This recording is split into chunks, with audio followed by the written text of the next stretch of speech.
राम राम राम राम राम राम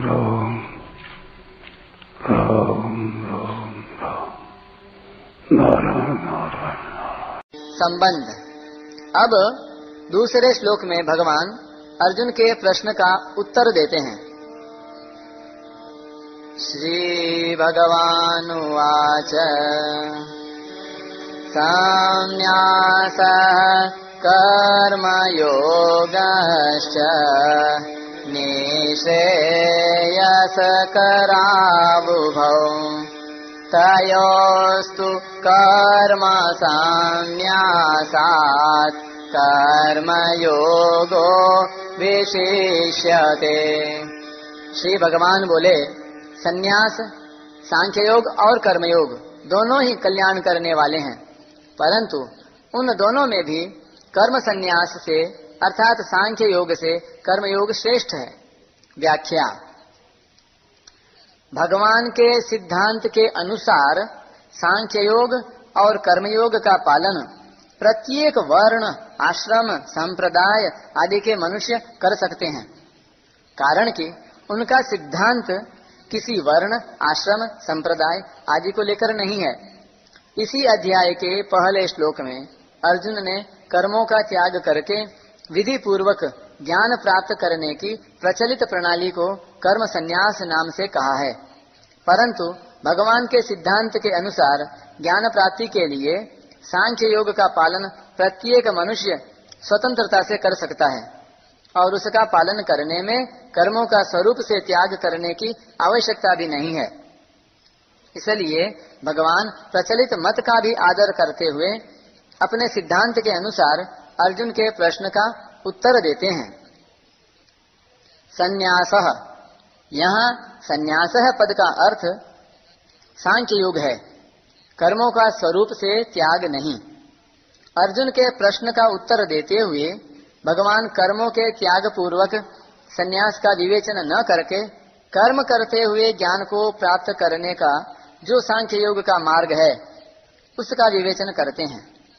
उस सांख्य योग के द्वारा मनुष्य प्रत्येक वर्ण, आश्रम, संप्रदाय आदि में रहते हुए प्रत्येक परिस्थिति में स्वतंत्रता पूर्वक ज्ञान प्राप्त कर सकता है, अर्थात अपना कल्याण कर सकता है। सांख्य योग की साधना में विवेक विचार की मुख्यता रहती है। विवेक पूर्वक तीव्र वैराग्य के बिना यह साधना सफल नहीं होती। इस साधना में संसार की स्वतंत्र सत्ता का अभाव होकर एकमात्र परमात्म तत्व पर दृष्टि रहती है। राग मिटे बिना संसार की स्वतंत्र सत्ता का अभाव होना बहुत कठिन है।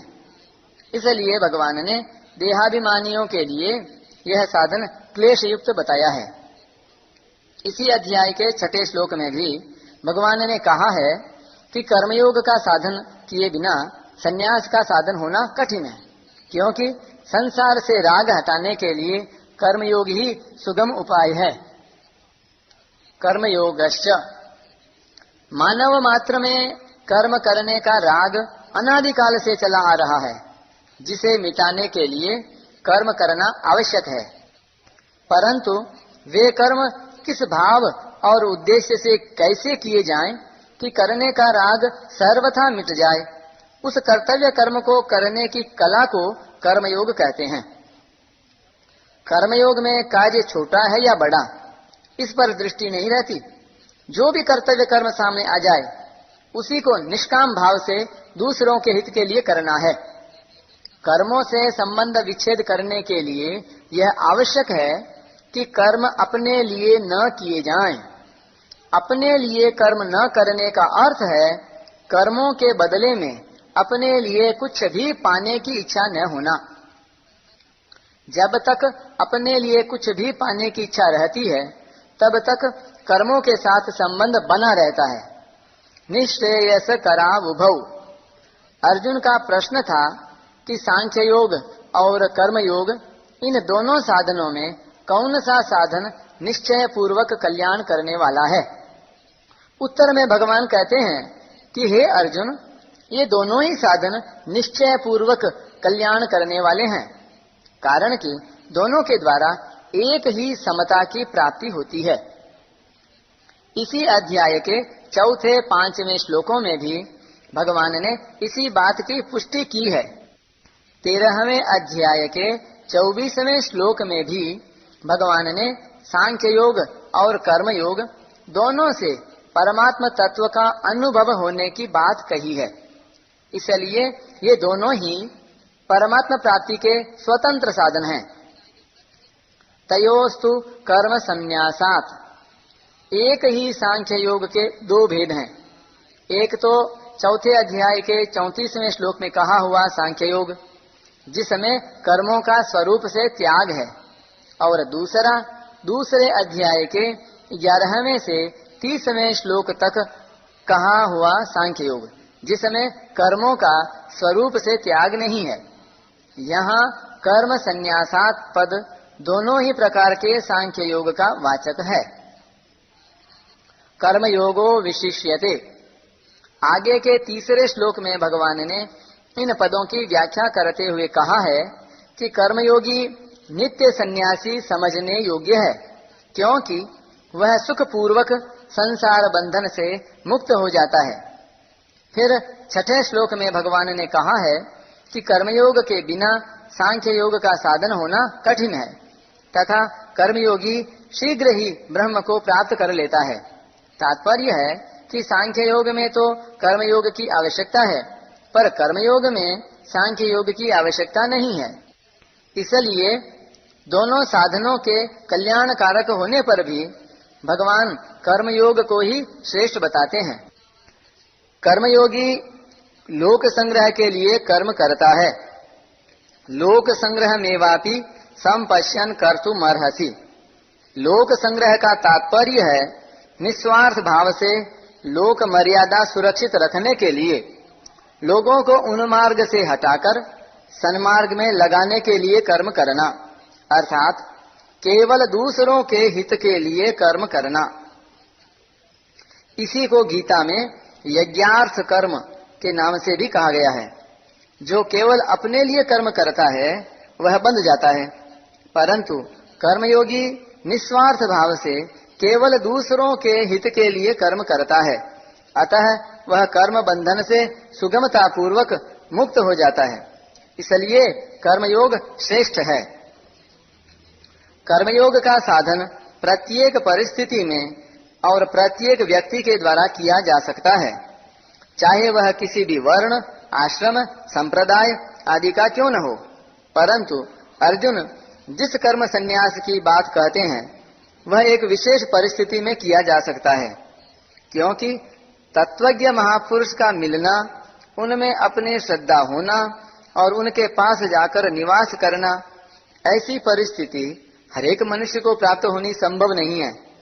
अतः प्रचलित प्रणाली के सांख्य योग का साधन एक विशेष परिस्थिति में ही साध्य है, जबकि कर्मयोग का साधन प्रत्येक परिस्थिति में और प्रत्येक व्यक्ति के लिए साध्य है।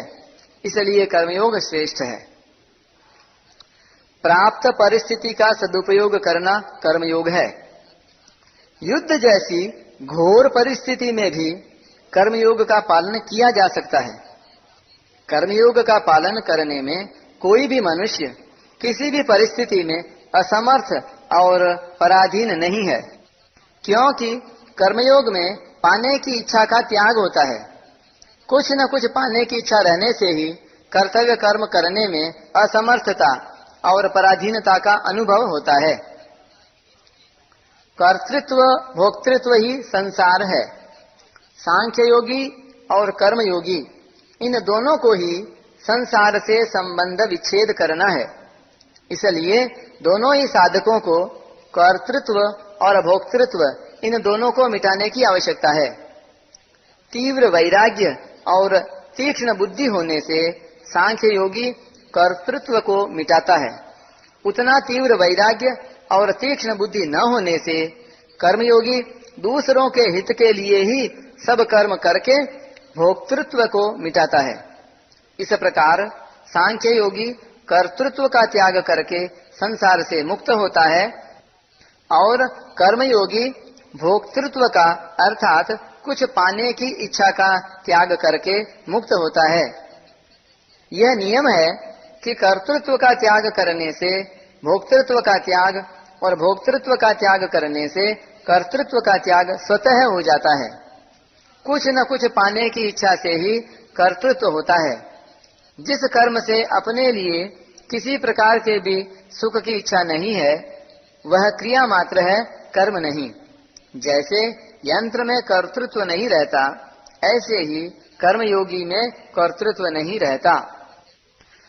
साधक को संसार के प्राणी, पदार्थ, परिस्थिति आदि में स्पष्ट ही अपना राग दिखता है। उस राग को वह अपने बंधन का खास कारण मानता है तथा उसे मिटाने की चेष्टा भी करता है। उस राग को मिटाने के लिए कर्मयोगी किसी भी प्राणी, पदार्थ आदि को अपना नहीं मानता। इस पर एक टिप्पणी।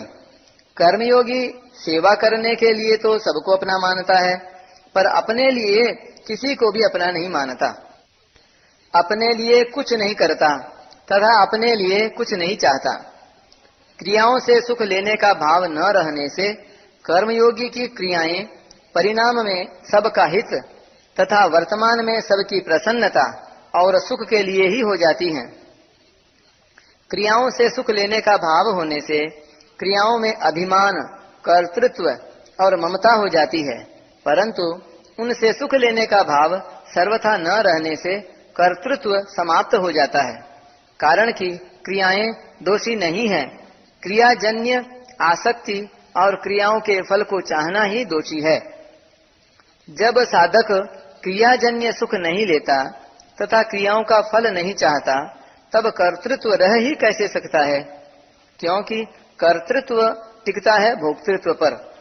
भोक्तृत्व न रहने से कर्तृत्व अपने उद्देश्य में जिसके लिए कर्म करता है उसमें लीन हो जाता है और एक परमात्मा तत्व शेष रह जाता है।